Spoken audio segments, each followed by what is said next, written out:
is the best investment that a society makes. And the one thing that we've learned scientifically over the last 20 years is that investment needs to start already intrauterine.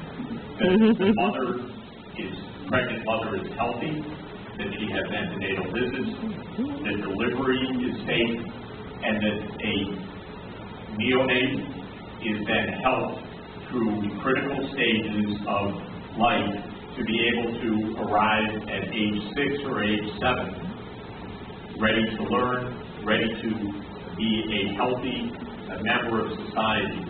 And what we've seen in early childhood studies is that you miss some part of that. The nutrition early on, or the safe environment, or the nurturing early on. Too much stress, too much cortisol stimulation by a loud, angry environment of the young child.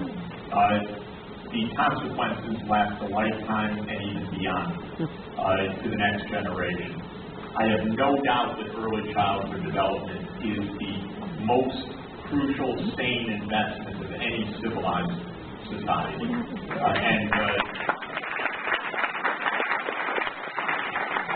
My favorite political economy systems are the Scandinavian countries.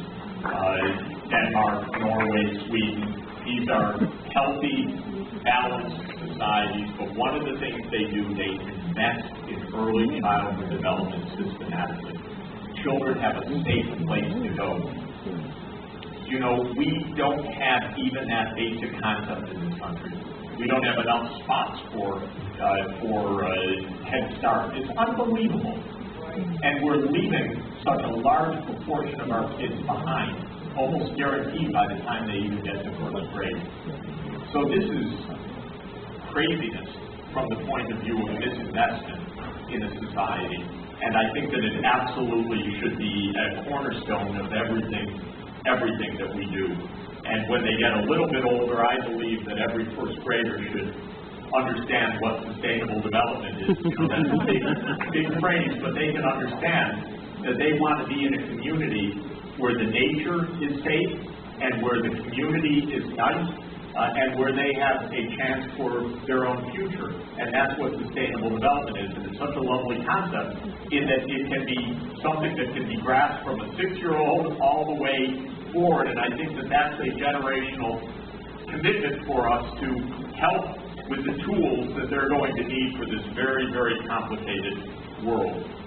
When it comes to climate change, the basic idea of a tax on carbon is absolutely the right thing. We need the utilities to see that the investment needs to go in this direction rather than in another direction. That we need renewable energy systems or low carbon, decarbonizing the energy system. That the vehicles are going to have to go electric in some way. There are many different kinds of technological options in the future, but a price that guides this is absolutely critical, which is why the Citizens Climate Lobby campaign on a carbon tax is right. Oh, I don't have time for the whole thing. We'll continue, I promise. There's a lot to say about that, and we need to get this right. But one of the things is we need to help people understand that the future can be safe and normal. We're not talking about living in poverty by taking on this. We're talking about staying away from disaster by taking this issue on. And people don't understand specifically what it would mean. Oh, a different kind of power plant. I don't even know what kind of power plant I want, but if it doesn't emit carbon dioxide, that's fine with me. Of course, that's when we have to help our fellow citizens understand that there are practical, low-cost choices that make a lot of sense and that need to be phased in over the next 25 years, and we're going to have to move the kinds of cars that also don't wreck the planet, but they're going to look just fine and they're going to be very entertaining. They're even going to be better than before. As my colleague says, I have a great engineering colleague, says, you know, it's dangerous to text and drive at the same time, so stop driving, let the car drive.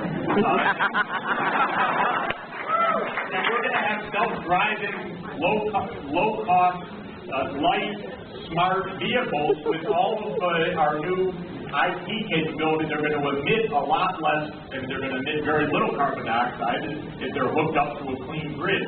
These are the things we need to help people understand. We also need to help them understand that when they face a storm and millions are without electricity for days, and old people are in peril of their lives because of this, and when you look forward to a future in your city and all of a sudden it's nothing but heat waves and it's oppressive and dangerous and your crops are failing, that's not the kind of country we want, the kind of world we want. Everybody will get this. David Koch will come last, but I don't care. He's only got one vote. The rest of us have 4 votes.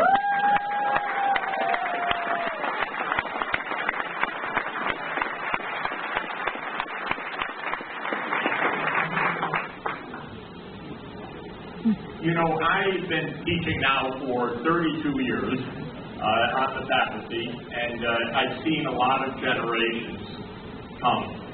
And I believe that this generation is the most primed of all to take on these challenges. I know students are coming to me desperate. How can I get involved? What can I do? I understand this is unprecedented.